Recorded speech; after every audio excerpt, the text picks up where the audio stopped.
బంగ్లాదేశ్లో అతివాద ముస్లింలు, హిందువులు, ఇతర మైనార్టీల మీద పాల్పడుతున్న హింసాకాండ, అన్యాయాలు అణచివేతకు వ్యతిరేకంగా రాష్ట్రీయ స్వయం సేవక్ సంఘ్ తీర్మానం చేసింది. బెంగళూరులో జరుగుతున్న సంఘ్ వార్షిక సమావేశం అఖిల భారతీయ ప్రతినిధి సభ బైఠక్లో ఇవాళ బంగ్లాదేశ్ హిందువులు, ఇతర మైనార్టీలపై జరుగుతున్న దాడులను ఖండిస్తూ ఏకగ్రీవంగా తీర్మానం చేసింది.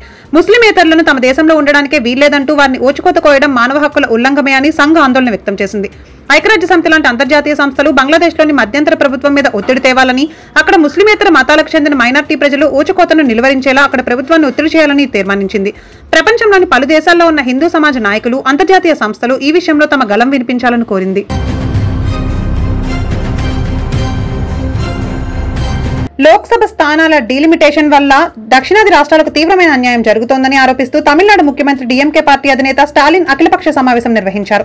జనసంఖ్య ఆధారంగా నియోజకవర్గాలను విభజిస్తే దక్షిణ భారత రాష్ట్రాలకు తీవ్రమైన అన్యాయం జరుగుతుందని ఆరోపించారు. జాతీయ స్థాయి చట్టాల రూపకల్పనలో దక్షిణ భారత రాష్ట్రాలకు ప్రాతినిధ్యం తగ్గిపోతుందని ఆరోపణలు చేశారు. సొంత దేశంలోనే రాజకీయ అధికారాన్ని కోల్పోయిన పౌరులుగా మిగిలిపోతామంటూ వ్యాఖ్యలు చేశారు. దక్షిణాది ప్రజాప్రతినిధులు అంగీకారం లేకుండానే చట్టాలు తయారవుతాయని, వాటిని దక్షిణాది రాష్ట్రాల మీద, ప్రజల మీద రుద్దుతారని ఆరోపించారు. కేంద్రం నుంచి రాష్ట్రాలకు వచ్చే నిధులు తగ్గిపోతాయని, వాటి కోసం పోరాటాలు చేయాల్సి వస్తోందని భయపెట్టారు. సామాజిక న్యాయం దెబ్బతింటోంది అంటూ ఆరోపణలు చేశారు. కేంద్రం ప్రతిపాదించిన డీలిమిటేషన్ ప్రక్రియను వ్యతిరేకిస్తున్నామని తెలంగాణ ముఖ్యమంత్రి రేవంత్ రెడ్డి వెల్లడించారు. పన్నుల రూపంలో కేంద్రానికి రాష్ట్రాలు భారీగా చెల్లిస్తున్నా వెనక్కి తక్కువ మొత్తంలోనే పొందుతున్నామన్నారు.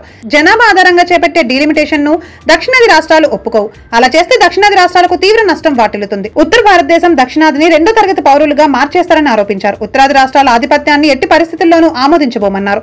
తమిళనాడులోని అధికార డీఎంకే పార్టీ కేంద్ర ప్రభుత్వానికి వ్యతిరేకంగా నిర్వహించిన అఖిలపక్ష సమావేశానికి రేవంత్ రెడ్డి హాజరయ్యారు.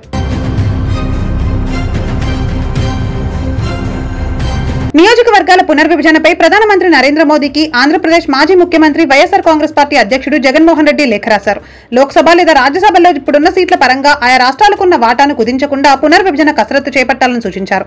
రాష్ట్రంలో ఇప్పుడున్న జనాభా లెక్కలను ఆధారంగా చేసుకుని డీలిమిటేషన్ ప్రక్రియ జరిగితే శాసన ప్రక్రియలో దక్షిణాది రాష్ట్రాల భాగస్వామ్యం గణనీయంగా తగ్గే అవకాశం ఉందని జగన్ ఆందోళన వ్యక్తం చేశారు. దామాషా ప్రకారం అన్ని రాష్ట్రాలకు సీట్ల పెరుగుదల అంశాన్ని దృష్టిలో ఉంచుకుని డీలిమిటేషన్ కసరత్తు చేపడతామని హామీ ఇచ్చినందుకు హోంమంత్రి అమిత్ షాకు కృతజ్ఞతలు చెబుతూనే ఈ మేరకు రాజ్యాంగానికి సవరణ చేయాలని సూచించారు. అప్పుడు పార్లమెంటు స్థానాల్లో రాష్ట్రాల వాటాలు యథాతథంగా ఉంటాయి కాబట్టి ఆందోళన ఉండదని అభిప్రాయపడ్డారు. ఇక ఇదే లేఖను డీఎంకే నాయకులకు కూడా పంపించారు. హిందువులు పరమ పవిత్రంగా భావించే చార్ధామ్ యాత్రకు రిజిస్ట్రేషన్ల ప్రక్రియను ఉత్తరాఖండ్ ప్రభుత్వం ప్రారంభించింది. ఈ యాత్ర ఈ ఏడాది ఏప్రిల్ 30 నుండి మొదలవుతుంది. గంగోత్రి, యమునోత్రి క్షేత్రాలను భక్తుల కోసం ఏప్రిల్ 30న తెరుస్తారు. కేదార్నాథ్ క్షేత్రాన్ని మే 2న తెరుస్తారు. బద్రీనాథ్ క్షేత్రాన్ని మే 4న తెరుస్తారు. హేమకుండ్ సాహిబ్ క్షేత్రాన్ని మే 25 నుంచి తెరుస్తారు. హిమాలయ పర్వత ప్రాంతంలోని ఆ 4 పుణ్యక్షేత్రాలను దర్శించుకుంటే ఈ మోక్షం లభిస్తుందని హిందువుల విశ్వాసం. సంక్లిష్టమైన భౌగోళిక పరిస్థితుల్లో ఉండే ఈ పుణ్యక్షేత్రాలను సందర్శించుకోవడంలో భక్తులకు ఇబ్బందులు తలెత్తకుండా ఉండడానికి, ప్రయాణం సురక్షితంగా జరగడానికి ఉత్తరాఖండ్ ప్రభుత్వం ఆన్లైన్ రిజిస్ట్రేషన్ తప్పనిసరి చేసింది. దేవాలయాల్లో ప్రవేశానికి ఆలయం దగ్గర దర్శనం టోకెన్ టికెట్ తీసుకోవాల్సి ఉంది.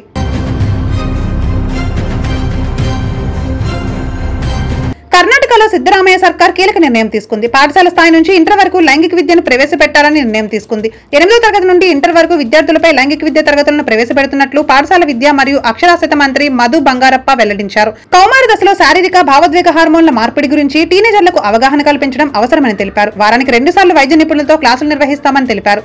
ఆరోగ్యం, భద్రతా విద్యలో ఒక భాగమని మంత్రి పేర్కొన్నారు. వచ్చే విద్యా సంవత్సరం నుంచి ఈ విద్యను ప్రవేశపెడతామని పేర్కొన్నారు. వైఎస్ఆర్సీపీ ప్రభుత్వ హయాంలో గ్రామ పంచాయతీలను ఏమాత్రం పట్టించుకోలేదని ఆంధ్రప్రదేశ్ ఉప ముఖ్యమంత్రి, జనసేన పార్టీ అధినేత పవన్ కళ్యాణ్ మండిపడ్డారు. రాష్ట్రంలో కూటమి ప్రభుత్వం వచ్చిన తర్వాత ఆ వ్యవస్థలన్నిటినీ బాగు చేస్తున్నామని చెప్పుకొచ్చారు. కర్నూలు జిల్లా పూడిచెర్లలో పంటకుంట నిర్మాణానికి పవన్ కళ్యాణ్ శంకుస్థాపన చేశారు. రాష్ట్రమంతటా 1,55,000 పంటకుంటల నిర్మాణాన్ని ప్రారంభించారు. కూటమి ప్రభుత్వం అధికారంలోకి వచ్చాక కర్నూలు జిల్లాలో 117 కిలోమీటర్ల సీసీ రోడ్లు నిర్మించామని చెప్పారు. జాతీయ ఉపాధి హామీ పథకం అమల్లో భాగంగా 98% రహదారుల నిర్మాణం పూర్తయిందని వివరించారు. ఉపాధి హామీ పథకం కింద ఇప్పటి వరకు 9,597 కోట్ల రూపాయలు వెచ్చించామని పవన్ కళ్యాణ్ తెలిపారు. 100 జనాభా దాటిన గిరిజన గ్రామాల్లో రహదారి సౌకర్యం కల్పించామన్నారు.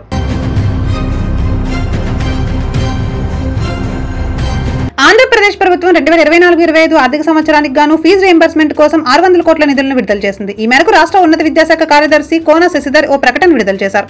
త్వరలోనే మరో 400 కోట్లు విడుదల చేస్తామని వెల్లడించారు. ప్రైవేట్ విద్యా సంస్థలకు దశల వారీగా బకాయిలు చెల్లిస్తున్నామన్నారు. ఇప్పటికే మొదటి విడతలో 788 కోట్లు రీయింబర్స్మెంట్ కింద నిధులు విడుదల చేశామని చెప్పారు. కాలేజీ యాజమాన్యాలు ఫీజుల కోసం విద్యార్థుల మీద ఒత్తిడి చేయకూడదని సూచించారు. పరీక్షల సమయంలో విద్యార్థులకు హాల్ టికెట్లు ఇవ్వకుండా, సర్టిఫికెట్స్ ఇవ్వకుండా ఇబ్బంది పెడుతున్నట్లు తమ దృష్టికి వస్తే ఆ సంస్థలపై కఠిన చర్యలు తీసుకుంటామని హెచ్చరించారు. తెలంగాణలో మరోసారి బర్డ్ ఫ్లూ కలకలం రేపింది. ఇటీవల తెలుగు రాష్ట్రాల్లో బర్డ్ ఫ్లూతో వందలాది కోళ్లు మృత్యువాత పడగా తాజాగా నల్గొండ జిల్లాలో బర్డ్ ఫ్లూ అలజడి రేగింది. చిట్యాల మండలం గుండ్రాంపల్లి వద్ద గల కోళ్ల ఫారంలో బర్డ్ ఫ్లూ కలకలం రేపింది. కోళ్ల ఫారంలో 2 లక్షల కోళ్లు ఉన్నట్లుగా సమాచారం. అందులో కొన్నింటిని బర్డ్ ఫ్లూ సోకినట్లు అధికారులు నిర్ధారించారు. యాదాద్రి జిల్లా భూదాన్ పోచంపల్లి మండలం దోతిగూడెం పౌల్ట్రీ ఫార్మ్ లో బర్డ్ ఫ్లూ కేసు నమోదైంది. ఫామ్ లోని సుమారు 30,000 కోళ్లను అధికారులు చంపి పాతిపెట్టారు. పరిసర ప్రాంతాలను రెడ్ జోన్ గా అధికారులు ప్రకటించారు.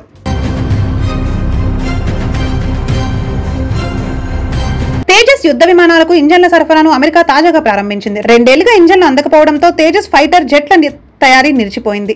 తాజాగా 12 ఇంజన్లు కొద్ది రోజుల్లో భారత్ చేరనున్నాయి. అమెరికాలోని గత ప్రభుత్వం ఆంక్షల కారణంగా తేజస్ జెట్ ఇంజన్ల సరఫరా 2 ఏళ్లుగా నిలిచిపోయింది. ఏడాదికి 20 ఇంజన్లు సరఫరా చేయాలి అంటూ భారత్ అమెరికాతో $700 మిలియన్ ఒప్పందం కుదుర్చుకుంది. ఇప్పుడు ట్రంప్ అధికారంలోకి వచ్చాక ఆ ఇంజన్ల సరఫరాకు అడ్డంకులు తొలగిపోయాయి.